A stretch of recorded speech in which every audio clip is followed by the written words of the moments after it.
세례 요한과 함께 사도 요한에 대해서 나누길 원하는데요. 예수님의 제자죠. 예수님의 수제자이고 또 예수님에게 사랑받았던 그런 제자입니다. 세베대의 아들이고 또 야고보의 동생이기도 했던 분이죠. 예수님의 12 제자들이 이렇게 순교를 당하고 또 여러 모양으로 이렇게 죽음을 맞이하게 되는데 사도 요한은 오랜 시간까지 살아서 또 예수님의 어머니 마리아를 잘 섬겼고 그리고 마지막 때 일어날 마지막 일에 대한 계시록을 또 기록한 저자이기도 합니다. 사도 요한에 대한 중심 구절은요, 마태복음 4장 21절 22절입니다. 거기서 더 가시다가 다른 두 형제 곧 세베대의 아들 야고보와 그의 형제 요한이 그의 아버지 세베대와 함께 배에서 금을 깁는 것을 보시고 부르시니 그들이 곧 배와 아버지를 버려두고 예수를 따르니라. 사도 요한은 원래 세례 요한의 제자였는데 세례 요한을 통해서 예수님을 만나게 된 분입니다. 그리고 중심 구절에 나와 있는 것처럼 그의 형 야고보와 함께 예수님이 부르실 때 그물을 버려두고 배를 버려두고 예수님을 쫓았던 그러한 분입니다. 사도 요한에 대해서 첫 번째로 살펴보고 싶은 것은 제자라는 거죠. 마가복음 5장 37절입니다. 베드로와 야고보와 야고보의 형제 요한 외에 아무도 따라옴을 허락하지 아니하시고, 예수님의 제자가 12명인데요. 예수님께서 어떤 경우에는 그 12명과 함께 이렇게 기적을 행하기도 하시고 또 함께 계시기도 했지만 어떤 기적이나 어떤 장소에는 이렇게 3명만, 다시 말하면 베드로와 또 야고보와 요한, 이 3명만 따로 데리고 이렇게 가셨던 적이 있습니다. 우리가 읽은 마가복음 5장은 그 야이로, 회당장이라고 하는 야이로의 딸을 살릴 때, 죽은 야이로의 딸을 살릴 때, 그때 예수님께서는 이 베드로와 야고보와 요한만 데리고 들어가셔서 그 야이로의 딸을 살리셨습니다. 또 예수님이 이제 변화산에서 이렇게 변모하시는, 이렇게 변화되시거든요. 그래서 모세와 엘리야와 함께 이렇게 말로 할 수 없는 흰옷으로 이렇게 더 시게 할 수 없을 만큼 그런 아주 아름다운 모습으로 이렇게 변화되시는 그 변화산 위에도 그 장소에도 이 베드로와 야고보와 요한만 데려가십니다. 그리고 예수님 또 십자가를 지시기 전 겟세마네 동산에서 기도하실 때도 이 3명의 제자를 특별히 데리고 같이 기도하시죠. 그래서 이 돌 하나 던질 그 정도 거리에 이 3명이 따로 있고 예수님 이제 기도하셨는데, 이렇게 베드로, 야고보, 요한은 예수님의 제자들 가운데도 수제자라고 말할 수 있을 만큼 요한은 예수님의 그런 사랑받는 그런 제자였습니다.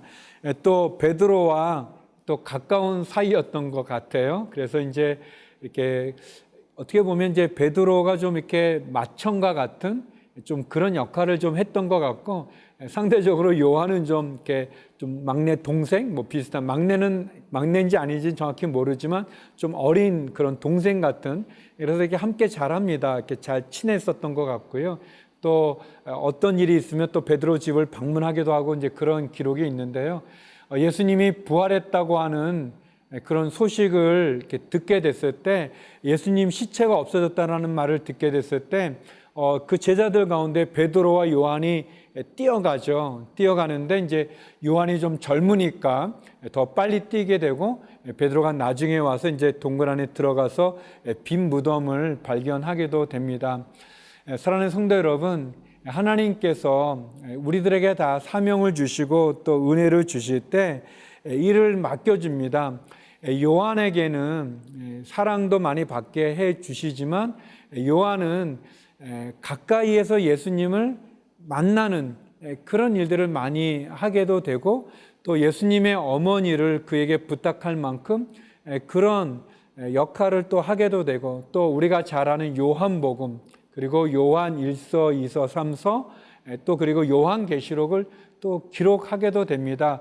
우리가 보통 사복음서라고 말하고 그다음에 마태복음, 마가복음, 누가복음을 공간복음이라고 말하고 요한복음을 따로 이렇게 취급하잖아요. 그거는 뭐냐면 이제 사복음서라는 것은 뭐냐면 예수님의 생애를 일대기로 이렇게 기록한 역사라고 말할 수 있겠죠. 그래서 마태가 기록한 예수님의 생애, 마가가 기록한, 누가가 기록한, 요한이 기록한 예수님의 생애라는 그런 의미로 이제 사복음서라고 말하는데, 마태복음하고 마가복음, 누가복음은 이 공간복음, 이렇게 공통의 관점을 갖고 있다라고 이렇게 보는 거죠. 그래서 시간을 따라서 예수님의 출생의 시간을 따라서 이제 시간으로 예수님의 생애를 기록했다면, 요한복음은 독특합니다. 요한복음은 요한이 어떤 목적을 가지고 이 시간적인 시간으로 이렇게 쓱 기술한 게 아니라 쓴 게 아니라 내용을 따라서 의도를 가지고 새로운 관점으로 쓴 것입니다. 저는 창세기 1장 1절이 태초에 하나님이 천지를 창조하시니라잖아요. 요한복음 1장 1절은 태초에 말씀이 계시니라라는 그 요한복음 1장 2절이 얼마나 놀라운 선언인지 몰라요. 그 말씀은 이제 로고스라고 하는데, 특별히 요한은 그 헬라인들, 그러니까 헬라의 배경을 가지고 있는 그 로마 사람들에게 또 대상으로 예수님을 소개하는 그런 성경을, 예수님의 생애를 쓰게 된 거죠. 그래서 예수님을 처음 믿은 사람이 성경을 공부하고 예수님의 생애를 공부하기 위해서 사복음서 가운데 어떤 거를 택하냐면 요한복음을 많이 택합니다. 그건 요한복음이 이렇게 뜻을 갖고 이렇게 의도를 갖고 이렇게 썼기 때문에 굉장히 예수님을 공부하는데, 이해하는데 큰 도움이 많이 됩니다. 어떤 예수님의 어떤 기적, 아주 다이나믹하고 아주 능력 있는 그런 거는 또 마가복음이 참 좋고요. 그리고 예수님의 생애를 따라 이렇게 쭉 이어서 이해하기 좋은 것은 마태복음이 좋고, 누가복음은 아주 역사죠. 누가는 의사면서 역사가였거든요. 그래서 누가는 이 세상의 역사들도 등장되어지면서 역사를 좋아하는 사람은 또 누가복음을 통해서 또 예수님을 만날 수도 있겠죠. 어떻든 하나님께서는 저와 여러분 우리들에게 특별한 사명을 주기도 하고 달란트를 주셔서 그 일들을 통해 잘 감당하게 해 주십니다. 사도 요한이 예수님의 제자면서 성경을 기록했던 것처럼 어떻게 보면 하나님이 우리에게 주신 그 사명을 또 우리도 잘 감당할 수 있는 그런 것이 우리에게 필요할 것 같습니다. 두 번째, 사도 요한은 사도입니다. 우리가 이제 사도라고 말하죠. 이렇게 예수님의 제자, 뭐 그런 뜻을 갖고 있습니다. 사도라는 게 요한일서 3장 18절인데요. 자녀들아, 우리가 말과 혀로만 사랑하지 말고 행함과 진실함으로 하자. 이 말씀은 사도 요한이 쓴 편지예요. 요한 1서, 2서, 3서 세 개의 편지를 썼는데요. 첫 번째 요한 1서에 나오는 말인데, 그러니까 우리가 말과 혀로만 사랑하지 말고 행함과 진실함으로 하자라는 그런 얘기입니다. 우리 지금은 그런 말은 잘 안 듣는데, 제가 이제 어렸을 때 그런 말 하는 사람 많았어요. 이렇게 예수님 믿는 크리스찬들은 이렇게 말만 잘한다고, 말만 잘한다. 그래서 뭐 특별히 이제 그런 조크도 있었습니다. 천국에 가면 이 목사님들은 이렇게 입만 둥둥 떠 있다. 뭐 이제 그런 이제 놀림도 받기도 했는데, 어떻게 보면 사랑에 대한 얘기가 참 많잖아요. 그런데 정작 우리 성도들이 말로만 사랑하고 행동을 안 한다면, 진실함으로 하지 않는다면 안 되겠죠.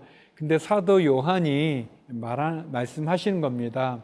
우리가 말과 혀로만 하지 말고 행함과 진실함으로 하자.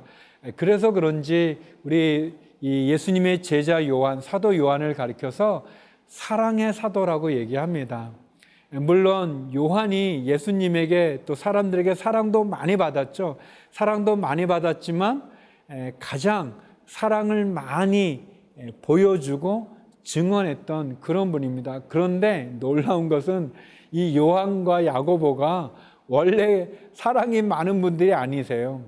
굉장히 과격한 성품을 갖고 있습니다.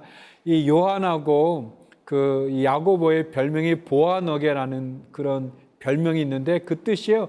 우레, 이 천둥 우레치는 우레의 아들이라는 그런 뜻입니다. 그 누가복음 9장 51절에서 55절에 보면요, 이 예수님과 제자들이 어떤 마을에 가서 전도를 하려고 그랬던 것 같아요. 그런데 그 마을 사람들이 예수님을 배척했어요. 예수님 말씀을 듣지 않고 환영하지 않고 배척했어요. 그때 요한이, 야고보가 예수님께 우리가 이 불을 가져다가 이 동네 사람들을 다 불태워버릴까요? 라고 말을 하는 장면이 나와요. 굉장히 무섭죠.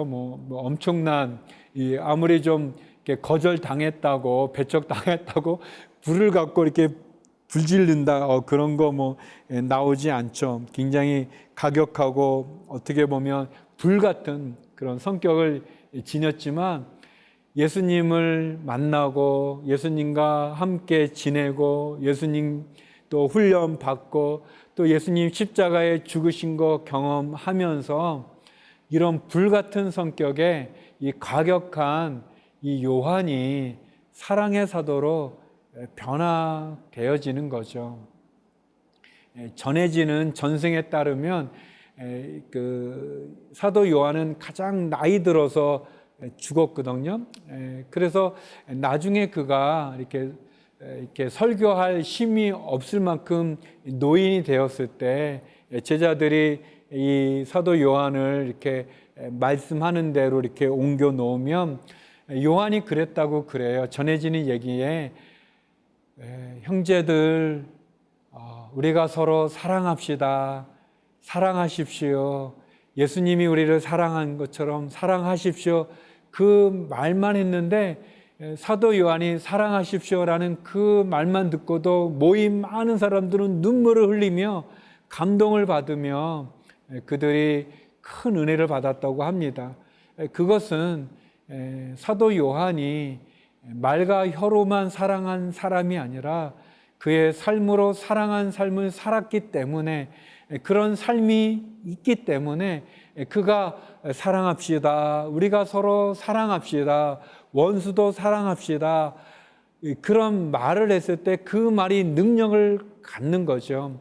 사랑하는 성도 여러분, 특별히 교회가 최근 우리 한국 사회이든 또 세계 여러 곳에서 교회가 이 사랑의 능력을 잃어버린 것은 말이 없어서가 아니라 설교가 없어서가 아니라 행함과 진실함으로 실천하는 것이 없기 때문에 그런 것이 아닌가 생각이 되어집니다.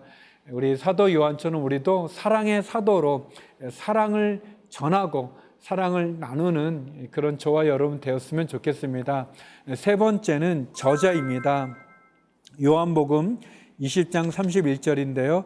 오직 이것을 기록함은 너희로 예수께서 하나님의 아들 그리스도이심을 믿게 하려 함이요 또 너희로 믿고 그 이름을 힘입어 생명을 얻게 하려 함이니라. 사도 요한은 신약 성경에서 5권의 성경을 기록한 저자입니다. 요한복음을 기록한 목적을 설명하는데 그 목적은 우리를 생명을 얻게 하기 위함이죠. 예수 그리스도로 말미암아 영생을 얻게 하기 위해 성경을 썼다고 합니다. 다시 말하면 우리가 성경을 통해서 생명을 얻는 것, 그것이 중요하죠. 또 성경을 통해서 요한복음이든 요한 1, 2, 3서 또 특별히 요한계시록은 말세에 일어날 일들을 이렇게 쓰지 않습니까? 사도 요한이 pat모섬에 유배되었을 때 환상 가운데 마지막 때 일어날 일들을 쓰게 됩니다. 그런데 이 요한계시록을 갖고 아주 수많은 이단들이 있어요. 요한계시록이 그 당시에 로마의 검열을 통과해야 되기 때문에 굉장히 어려운 상징적인 것들을 많이 표현하죠. 7 대접이라든지 7 나팔이라든지 또는 적 그리스도라든지 666이라든지 짐승의 표라든지 그런 상징적인 것을 많이 있는데 이것을 자기 마음대로 해석하면서 이단들이 아주 많이 나타나게 됩니다. 특별히 이 말세 때 이 종말에 대한 이 시한부 종말론을 가지고 많은 성도들을 미혹하고 현혹시키는 그런 이단들이 참 많이 있는데요. 요한은 왜 기록했는가? 그 말씀은 우리로 하여금 믿고 예수님을 믿고 그 이름을 힘입어 생명을 얻게 하기 위해서 쓴 겁니다. 내 이상한 어떤 주장을 합리화하기 위해서 쓴 것이 아니고요. 우리를 진리에서 벗어나게 하기 위해서 쓴 거가 아니죠. 우리가 요한계시록은 믿음을 가진 성도들의 최후 승리를 선언하는 책이죠. 그러니까 요한계시록은 두려운 책이 아니고 무서운 책이 아니고 믿음을 가진 자가 믿음을 끝까지 지킨 자가 마지막 승리한다는 새하늘 새 땅 새 예루살렘을 보여주는 그러한 승리의 책이죠. 그런데 많은 이단들이 몇 월 며칠 몇 시에 말세가 된다, 주님이 다시 오신다라고 하면서 그렇게 현혹하는데요. 말세에 대한 예수님의 이야기, 예수님이 그러셨잖아요. 그 날과 그때 그 시는 아무도 모른다, 하나님만 안다 그랬습니다. 그렇지만 하나님, 예수님 말세에 일어날 많은 표징들, 그런 표징들 속에서 우리가 주님이 다시 오신다는 것, 그래서 주님이 언제 오시든지 우리가 부끄럽지 않을 그런 믿음의 삶을 살아간다면 또 핍박과 박해 가운데도 우리가 승리하는 신앙의 결론을 우리가 사도 요한이 쓴 요한계시록을 통해서 확인할 수 있겠죠. 사랑하는 성도 여러분, 사도 요한이 우리에게 주기 원하는 요한복음과 또 요한 1, 2, 3서 요한계시록은 예수님을 믿고 생명을 얻게 하기 위함인 것이죠.